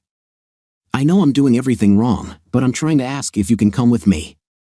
"What?" she asked, surprised. I shook my head in despair. "I know it's crazy, but I'm trying to ask if we could go away together, you and me." I shrugged helplessly. "I've been so miserable since you left, and I just thought that maybe." She whispered something that I couldn't understand. I looked at her uncertainly. "What did you say?" "Yes, Squire." I said yes, she said loudly, and then hugged me. She pulled back to look at me. I thought I would never see you again, and it was killing me. The roar of the students cheering and clapping was still audible, making it difficult to hear. I looked around and realized that all the students were cheering and clapping. "I was afraid that you had changed your mind," I said, hugging her. "At the airport? Are you kidding? I have been absolutely miserable since returning to law school. My grades went to hell. I lost weight. Everyone in my class knew what was wrong with me." She looked up at me with shining eyes. "Then when someone told me that you were waiting for me in the Commons, I thought I was dreaming. But I didn't know whether it was a good dream or a nightmare. When you asked me to go with you, I realized that my good dream had come true. I was unhappy too, Maddie, and I couldn't understand why. At first, I thought it was because of the divorce and all the crap that comes with it, but eventually, I realized how much I missed you in my life." "Well, it was time," she said with a mix of seriousness and frustration. Mary Margaret had been watching us with a depressed expression and now cleared her throat to get my attention. "Well, it looks like I'm the third wheel here. Good luck, Robert," she said hastily and hurried away. Maddie stepped back a little to watch her leave, then looked at me out of the corner of her eye. "Who was that?" I chuckled. "Don't you remember? It was Mary Margaret Olin, Renee's best friend. She came to have dinner with me in the summer." "Oh yes, now I remember her. Miss Hungry Eyes." She looked at me suspiciously. "What was she doing here?" "Don't be jealous. She just happened to run into me. And don't worry, I made it clear that I'm not interested in her." Maddie grabbed my hand and pulled me tightly towards her. "Okay, and don't forget about it." But before she left, she told me some interesting news about my ex-wife. After she was fired from Baker Norton, no law firm in town wanted to hire her, so Mary Margaret said Renee was returning to her hometown to work at her storefront and practice on her own. Maddie laughed. "Wow. Let's talk about karma. Well, it will do her good after what she tried to do to you." Suddenly, she let go of my hand and pulled back in alarm. "My bag. I left my bag there." She ran gracefully back down the hallway to pick it up, definitely an athlete, I thought joyfully. Then, hand in hand, we headed to the boarding gate. As we approached the check-in counter, I reached into my pocket to hand her ticket. "That reminds me, I have something else for you," I told her, handing her a check. "What is this?" she asked. "This is your salary for this summer," I said. She looked at the check, then at me, confused. "Squire, you don't owe me anything for this summer. I agreed to work just like that. I couldn't afford to pay you last summer, but now I definitely can, so it would be wrong not to." I then handed her a second check, and her eyes widened when she saw the amount. "I don't understand. What is this for? You told me you were going to pay off your student loans so you could work for me. Now that should be enough to pay off your law school debt." She stared at me in confusion, then her voice became angry. "Wait a minute. Are you trying to buy me? I agreed to go with you not because I need money." I led her to a couple of empty seats and sat down next to her. You took a leave of absence from law school to come with me.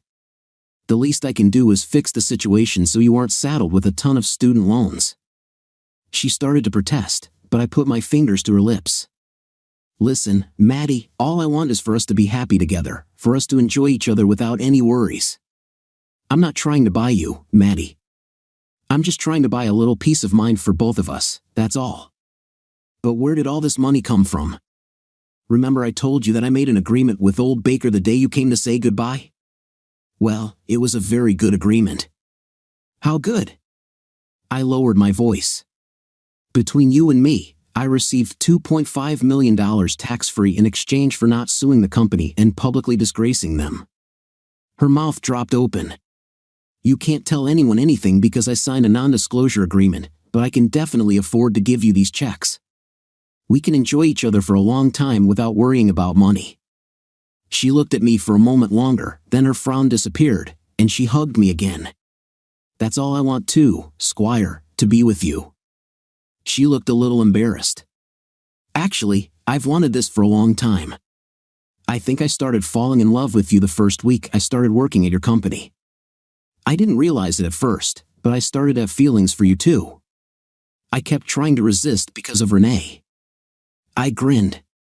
"I think this problem has solved itself." She kissed me again, and we sat there until I looked at the time. Hand in hand, we walked to the reception desk. The flight attendant at the counter smiled as she checked us off her list. "In a few minutes, you lovebirds will be able to start boarding," she told us. As we stood and waited, Maddie looked at me curiously. "You told me about Renee, but what happened to Hoffmeister? Do you know anything about him?" "In general, yes. After the divorce, I had to contact old man Baker to arrange for a company check to be deposited into my account. When I did, I asked him about Vance. Honestly, I think he wanted to tell someone what he did to Hoffmeister. Anyway, he said Vance was doing research for a firm in the Cayman Islands. He also said that he plans to bring the guy home when it's time for his wife to give birth. But once mother and child are safely out of the hospital, Hoffmeister will head on to his next assignment in Kazakhstan, not far from the Iranian borders." Maddie winced. "Wow, that's vindictive. Not that I feel sorry for Hoffmeister." At that moment, the loudspeaker announced that our flight was ready to board, and Maddie and I began to walk up the ramp together. The steward walked us to our first-class seats and stowed our bags. He then brought us each a glass of champagne while we waited for the other passengers to board. Maddie took a sip and said, "I could get used to such travel, as long as you sit next to me." Then she leaned on the armrest and rested her head on my shoulder. Seeing her so happy made me feel better than I had in years. Then she looked up at me with an expression I couldn't quite understand. "You didn't mention Amber. What happened to her?" "Well, since she helped us so much as part of the settlement, I got Baker to agree not to fire her, and he kept his word. She still works for the company, but they keep her on a short leash." Maddie gave me another funny look. "You know, if you were going to ask someone to leave with you like that, I would think it would be her. I mean, she's so beautiful and everything." I shook my head and smiled. "Maddie, you're the one who makes me happy, not Amber. And unlike her, you are beautiful both inside and out." She hugged me tightly again. "Good answer, Squire. Besides," I added, "Baker told me something very interesting about Amber. For example, do you know that she took money so that her sister could have an operation?" "Yes." "Well, Baker told me that Amber doesn't have a sister and she never paid the money back." Later that day, I put my hand on Maddie's shoulder as we walked down to the water's edge. "That's why I wanted to come to Costa Rica. It's wonderful. I'm so glad we're here, but it wouldn't be half as wonderful if you weren't here with me." Maddie pulled me even tighter and laid her head on my shoulder. We stood in silence, watching the sun disappear into the Pacific Ocean. "So, what do you think of this story?" "I find the plot twists interesting. I enjoyed some of the moments, don't you?" Be sure to leave your opinion in the comments, because it's very important to us. Thank you for being with us.